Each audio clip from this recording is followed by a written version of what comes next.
भगवान कृष्ण के परम मित्र का नाम है सुदामा। सुदामा जी बहुत गरीब है, इतने गरीब रोटी नहीं, खाने को चूल्हा नहीं जलता। ऐसी गरीबी में सुदामा जी रहते हैं, पर उस गरीबी में भी कृष्ण कृष्ण कृष्ण कृष्ण का जाप करते हैं, भगवान को भुलाए नहीं। हम लोग जरा सी परिस्थितियां विपरीत हो जाएं तो हम भगवान को भूल जाते हैं। सुदामा इतने गरीब थे पर परिस्थितियों का डट कर के सामना करते थे। गरीबी है कोई बात नहीं,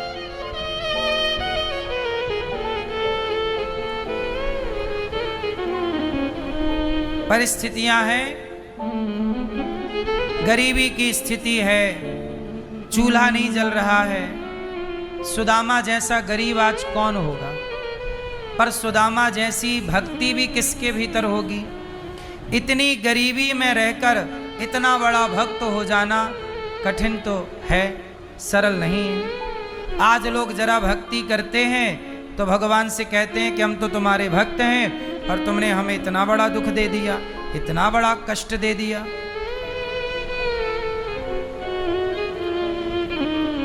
भगवान आजकल लोग भक्ति करते इसलिए हैं कि हम गरीब ना हों। गरीब होना अमीर होना अलग विषय है, जन्म होना मृत्यु होना अलग विषय है। आप कितने भी बड़े भक्त बन जाइए, मरना पड़ेगा। कितने भी बड़े भक्त, अरे भक्त तो छोड़ दो, राम तो भगवान है। 14 साल वनवास में जंगल के फल फूल कंदमूल फल खा के गुजारा कि नहीं, ना रहने का घर ना खाने की रोटी। ऐसी परिस्थिति में जब राम को रहना पड़ा तो राम के भक्तों पर यदि संकट आ जाए तो भक्त विचलित क्यों हो जाते हैं, विचलित क्यों हो जाते हैं। इसलिए भक्त को कभी विचलित नहीं होना चाहिए। परिस्थितियां कितनी भी विपरीत क्यों ना हो, पर विचलित नहीं होना चाहिए।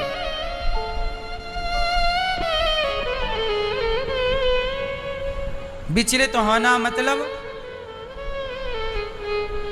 अपने रास्ते से भटक जाना। सुदामा कितने गरीब थे साहब, 4 दिन चूल्हा नहीं जलता। सुदामा भिक्षा लेने जाते, लोग दरवाजा बंद कर लेते, भिक्षा नहीं मिलती, खाली हाथ आते। पत्नी बोली कुछ मिला, कुछ नहीं मिला। बोले बच्चे रो रहे हैं, भूख से तड़प रहे हैं, तो बोले पानी पिला के आज और सुला दो, शायद कल कुछ मिल जाए।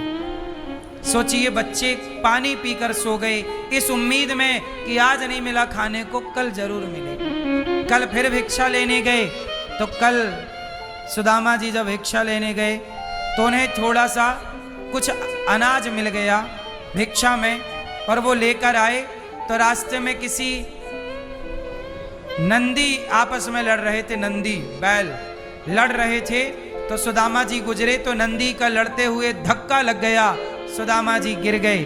और जब गिरे तो उनका चावल, उनकी दाल जो भिक्षा में मिली, आटा बिखर गया जमीन पर, और वही लड़ने वाले नंदी उस अन्न को खाने लग गए।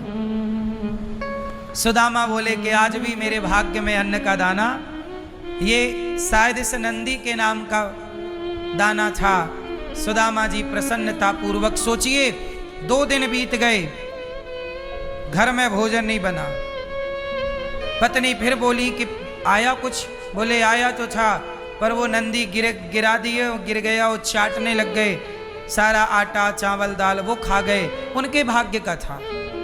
सुदामा जी ने शिकायत नहीं की कि विधाता मैं तेरा इतना बड़ा भक्त हूं और देख तू मुझे किस हाल में रख रहा है।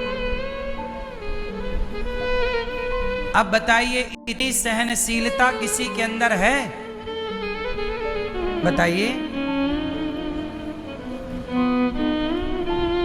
आज आपको तनिक भी सहन नहीं होता, कोई एक बात कह दे आपको बुरा लग जाता है, कोई एक थप्पड़ मार दे आपको बुरा लग जाता है। परिस्थितियां भी तो थप्पड़ मारती हैं ना। बोलो हाँ। क्या समय थप्पड़ नहीं मारता आपको? अरे इंसान कभी आपको शायद इतना मार ही नहीं सकता जितना समय आपको मारता है।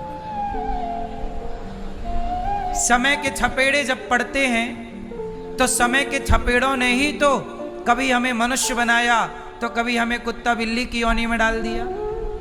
ये समय के थपेड़े ही तो थे, ये समय की मार ही तो थी। बोलो हाँ। कई बार हमें प्यार वो मुकाम नहीं देता जो मुकाम हमें मार दे देती है। बोलो हाँ। इसलिए कहता हूं कि गरीबी की मार पड़े तो गरीबी की मार हो या धोखे की मार हो या अपमान की मार हो, जो व्यक्ति हर मार को सह लेगा वही परमात्मा को पाने के योग्य होगा। यदि आप मार नहीं सह सकते तो फिर आपको जिंदगी से हाथ धोना पड़ता। मार गरीबी भी मार रही है। कोरोना नाम की बीमारी आई, उस बीमारी ने क्या किया? थप्पड़ मारना ही मारना नहीं है। केवल ये मार नहीं होती, परिस्थितियां भी तो मारती हैं, हालात भी तो मारते हैं। इसलिए तो कहता हूं कि हर मार को सहने की क्षमता डेवलप करो अपने भीतर, कि 4 थप्पड़ पड़ भी जाएं तो आप भटके ना अपने रास्ते से, विचलित ना हो। हमारी सेना जब भर्ती होती है ना, सैनिक कोई बनता है तो सैनिकों को सैकड़ों थप्पड़ खाने पड़ते हैं। अधिकारी बड़े बड़े सब उसे मारते हैं। मारना भी उनकी ट्रेनिंग है, ताकि कल को इसे कोई आतंकवादी पकड़ ले और कुछ उगलवाना चाहे मार के, तो ये उसके टॉर्चर को सह सके। बोलो हाँ। क्या है ये? शिक्षा है। ये क्या है मेरी माँ? ये शिक्षा है। इसलिए मैं आपसे कहता हूं कि अपने बेटे को और अपनी बेटी को इतना मजबूत बनाइएगा, इतना मजबूत बनाइएगा कि कल उनके सामने कैसी भी परिस्थिति आकर खड़ी हो, वो संसार की हर मार को सह सकें और खड़े रह सकें। चाहे वो मार बीमारी की हो। अब कहते हैं कि किसी की इम्यूनिटी पावर कमजोर थी तो कोरोना से मर गया, पर जिसके भीतर की इम्यूनिटी पावर स्ट्रांग थी वो नहीं मरा। इसका मतलब ये है कि बीमारी भी आपको मारती है, लेकिन आपके अंदर रोग प्रतिरोधक क्षमता है, मजबूती है, तो आप लड़ लोगे, और नहीं है तो मरना पड़ेगा। गरीबी मारती है, बीमारियां मारती हैं, हालात मारते हैं, कई बार तो बेटा मारता है, कई बार पिता मारता है, मां मारती है, परिवार मारता है, लोग मारते हैं। कब किसके आगे किसकी मार आकर खड़ी हो जाए। इसलिए कहता हूं कि ये दास अनिरुद्ध ने, मैंने भी बचपन में अपने पिता की मार खाई है, मार खाई है। पहले के बेटा अपने बाप के जूते खाते थे, बाप 4 जूता मारता बेटे को। बोलो हाँ। लेकिन वो 4 जूता खाके भी वो बेटा अपने बाप का सम्मान करता था पहले का। और आज का बाप जरा मार दे अपने बेटे को तो बेटा चढ़ जाता है बाप के ऊपर, तुमने क्यों मारा। बोलो हाँ। ये बात सही है कि नहीं? आप में से कितनों ने अपने पिता की मार खाई है? हाथ उठा के बताओ। आप भी खाई हो पिता की मार?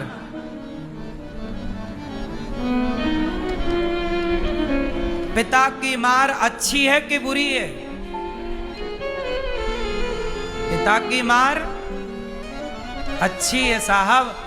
जो अपने बाप की मार खा के सह लेता है उसे दुनिया की मार नहीं खानी पड़ती।